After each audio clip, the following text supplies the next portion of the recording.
All of our kicking contraptions should be complete, which is perfect because it's time for the Mythbusters World Cup, also known as calibration tests. We have our official goal right here. Back here we have the contenders. First off, we have the ball chucker. You're already familiar with the air cannon. And finally, we have our robot kicker.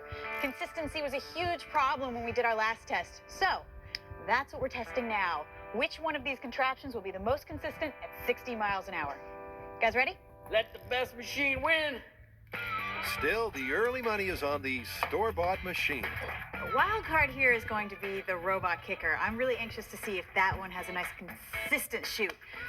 Personally, I think that the ball chucker is going to win on this one. No offense. Grant takes a guess at the pressure required and pumps his robot striker to 60 psi. In 3, 2, 1.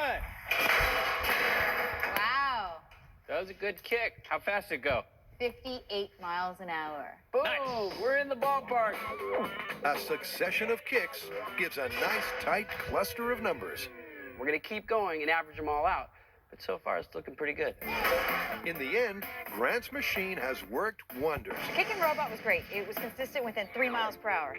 Now, moving on to the ball chucker, which, well, was actually made to chuck balls. So hopefully, this will be consistent. All right, we're ready to go. Tori's already fine-tuned the speed of the tires, and from the very first ball, it looks like he's right in the zone.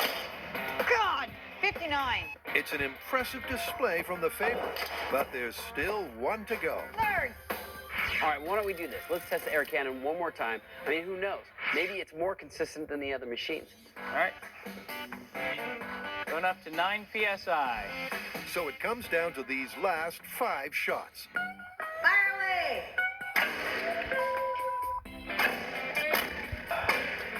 The shootout is finished, and the result is a shock to everyone. You know what? Out of all the machines, this one looks like it's the most consistent. Yeah, I think we all know who the winner was, but just for fun, I calculated the standard deviation. You and I have really different ideas on foot. He said fun. Go ahead. Okay, this one's 1.22. This one is 2.3. And the winner, and still champion, Air Can with 0.84. Oh my gosh, after all that, we have to go back to the air cannon. Yes. The ball speed's as close as we're going to get, but let's not forget that's just half the equation. If the speed going forward is also